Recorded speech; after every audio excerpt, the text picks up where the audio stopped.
इंदिरा गांधी नहर, राजस्थान की भागीरथी। इस नहर के कारण ही थार का मरुस्थल हरियाली की चादर ओढ़कर खड़ा हो गया। लेकिन इस नहर से पहले राजस्थान में पानी की तलाश करना एक जंग लड़ने जैसा ही था। कुदरत ने राजस्थान को पानी तो दिया नहीं था, कुछ दिया था तो वो था दूर दूर तक फैला बालू रेत का समंदर, रेत के ऊंचे ऊंचे टीले, गर्मी में चिलचिलाती धूप, धूल भरी आंधियां और लू के गर्म थपेड़े। मई और जून के महीनों में तो सूरज ऐसा चमकता कि पारा 50 से 52 डिग्री सेल्सियस तक पहुंच जाया करता था और लोग अपनी सूखी आंखों में आही। लेकिन इस दोहरी मार में भी हमारे बुजुर्गों ने कुछ नहीं हारा था, तो वो था जिंदगी जीने का जज्बा, हौसला और हिम्मत।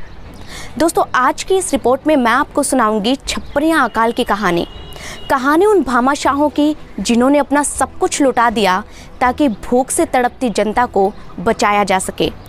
कहानी हमारी मरुभूमि के लोगों के जज्बे की, जिन्होंने बेहद खतरनाक हालातों में भी हार नहीं मानी और आखिरकार अकाल को ही हारना पड़ा। इस अकाल के बारे में हमारे बड़े बूढ़े तो जानते हैं, लेकिन आज की पीढ़ी को ना अकाल की कहानी पता है, ना ही बुजुर्गों की संघर्षशीलता के किस्से मालूम। इतिहास के पन्नों में दफन इस कहानी पर पड़ी धूल को हटाने और दुनिया के सामने से लाने के लिए मैंने ये रिपोर्ट बनाई है। दोस्तों, आप इसे पूरा देखें और आगे बढ़ने से पहले मेरे YouTube चैनल को याद से सब्सक्राइब कर लें।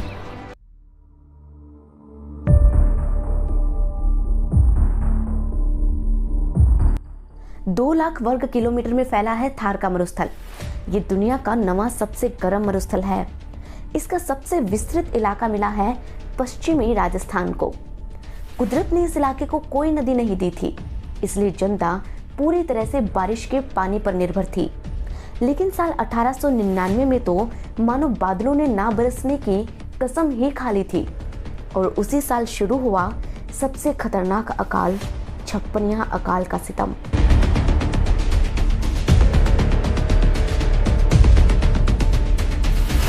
दोस्तों, वो साल था 1899, लेकिन विक्रम संवत थी 1956, इसीलिए इस अकाल को छप्पनिया अकाल कहा गया। राजस्थान, पंजाब, गुजरात और मध्य भारत के कई क्षेत्र इस अकाल के कारण प्रभावित हुए थे। इतिहास के पन्नों में इसे त्रिकाल नाम भी दिया गया, क्योंकि उस समय अन्न, जल और यहाँ तक कि पशुओं का चारा भी खत्म हो गया था। अंग्रेजों के गजेटियर में इस अकाल को द ग्रेट इंडियन फेमिन 1899 के नाम से दर्ज किया गया है। साल 1899 में बारिश की एक भी बूंद इस मरुभूमि पर नहीं पड़ी। धरती इतनी सूख गई थी कि जुताई तक ना हो सकी। अब पीने को ना पानी था और ना ही खाने को अनाज। जब अनाज खत्म हो गया तो लोगों ने एक दिन छोड़कर एक दिन खाना खाना शुरू किया। पेट भरने के लिए रोटियां खाने की बजाय राबड़ी पीकर दिन काटने लगे। जब वो भी खत्म हो गई तो काकड़ी और मतीरिये के बीजों को भून कर खाया गया। उस जमाने में बेर बहुत हुआ करते थे, तो बेर खाकर ही भूख मिटाई। जब बेर खत्म हो गए तो गुठली का चूर्ण बनाकर पानी के साथ पी जाते और पेट भरते। गर्मियों में खिचड़ी की फलियां यानी कि सांगरी के पकने पर जो खोखे बन जाते थे, उन्हें खाकर ही लोग संतोष करने लगे। धीरे धीरे दिन बीतते गए, खाने के सारे विकल्प भी समय के साथ समाप्त होते चले गए, तो लोगों ने खिचड़ी की छाल का चूर्ण बनाकर ही पानी के साथ पीना शुरू कर दिया था। सब कुछ किया ताकि जान बच जाए, लेकिन भूख ने लोगों के तन को चूसना शुरू कर दिया था। लोग खड़े खड़े हड्डियों के ढांचे में तब्दील होना शुरू हो गए। वो दौर ऐसा था जब लोगों की कमर पर बंधी तागड़ी पर तो चांदी के सिक्के लटके रहते थे, लेकिन उनके बदले कोई एक मुट्ठी अनाज देने के लिए भी तैयार नहीं होता था। अनाज का मोल सोने और चांदी से भी ज्यादा हो गया था। हालात इतने खराब हो चुके थे कि चोर पैसा छोड़कर अनाज चुराने लगे थे। भूख की आग में रिश्ते नाते झुलस गए, यहाँ तक कि कुछ मनुष्य नरभक्षी भी हो गए थे। अनाज के बदले बच्चों को बेचने के भी कुछ मामले सामने आए। इस दौर की सबसे कीमती चीज अगर कोई थी तो वो अन्न ही था। किसी ओट में छुपा कर रखी गई हांडियों में रखे अनाज की चोरियां खूब होने लगी। दिनों दिन हालात बद से बदतर होने लगे। लोग ये इलाका छोड़कर दूसरी जगहों पर जाने लगे थे ताकि उन्हें खाने के लिए कुछ मिल जाए। माँ बाप से उनके बच्चे तक बिछुड़ गए और गांव के गांव खाली हो गए। अकाल में जनता को त्राही त्राही करते देख कई रियासतों के राजाओं ने अपने खजाने जनता के लिए खोल दिए थे। इनमें से एक थे राव गोपाल सिंह खरवा। उन्हें अपने शासन के दूसरे वर्ष में ही इस भयानक अकाल का सामना करना पड़ गया था, लेकिन जनता को बचाने के लिए उन्होंने जगह जगह लंगर लगवाए और लोगों में खिचड़ी और उबले हुए चने बंटवाए। जब पैसा खत्म होने लगा तो उन्होंने अजमेर और ब्यावर के सेठों के यहाँ अपने इलाके के कई गांव गिरवी रख दिए थे, लेकिन अकाल था कि खत्म होने का नाम ही नहीं ले रहा था। खजाना खाली हो गया तो गोपाल सिंह ने अपने जेवर तक गिरवी रख दिए थे, लेकिन ना तो उन्होंने मदद के लिए बढ़े हुए अपने हाथों को रोका और ना ही अंग्रेजों के आगे हाथ फैलाए। इसीलिए वो अकाल के हीरो और राजस्थान के महान क्रांतिकारी कहलाए, जिन्होंने अपनी जनता की जान बचाने के लिए अपना सब कुछ कुर्बान कर दिया। दोस्तों, उस वक्त कई भामाशाह भी आगे आए थे। ऐसी ही कहानी है श्री वल्लभ पीती की भी।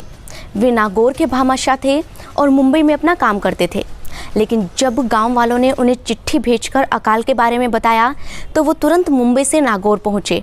उन्होंने कई जगह प्याऊ लगवाई, भंडारे खोले और बड़ी संख्या में उन भंडारों में रोजाना लोगों ने खाना खाया।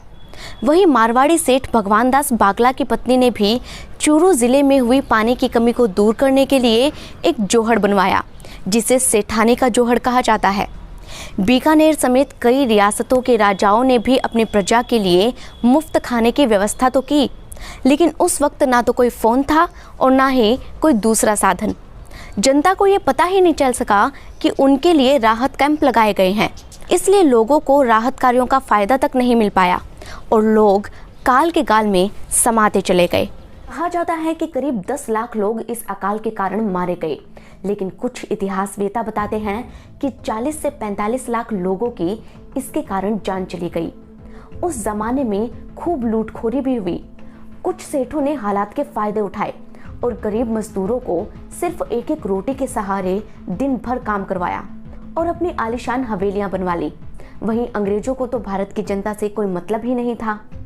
एक अनुमान के अनुसार राजस्थान की उस समय की रियासतों की 25% जनता इस अकाल में मारी गई थी।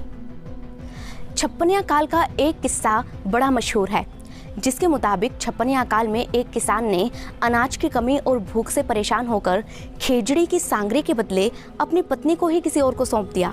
लेकिन फिर जेठ महीने में जब मॉनसून ने दस्तक दी और बादल गरजने लगे तो अपना सिर पकड़कर उसने अपने किए पर पछतावा करते हुए ये कहा, आधो रह गयो ऊखड़ी आधो रह गयो छाछ, सांगर सट्टे धन गई अब मधुरो मधुरो गाज।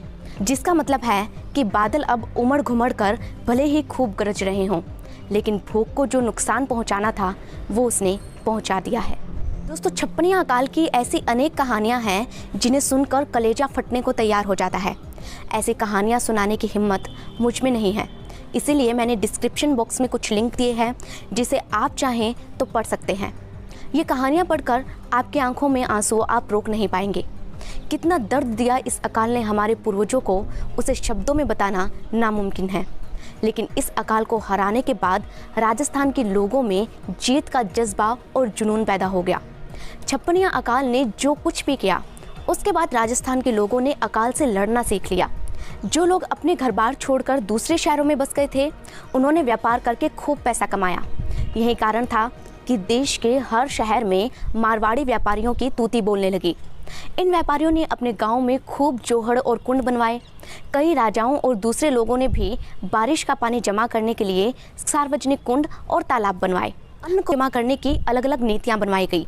अकाल को हराने के लिए कमर कस के तैयारियां की गई।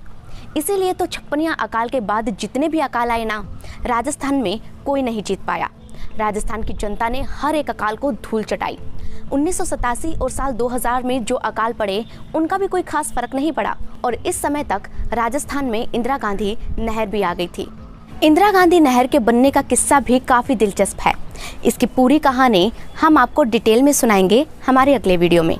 लेकिन फिलहाल आप हमें ये बताइए कि आपको हमारा ये वीडियो कैसा लगा। साथ ही आप हमें कमेंट सेक्शन में ये भी बताइए कि आप इस वीडियो को कहाँ से देख रहे हैं।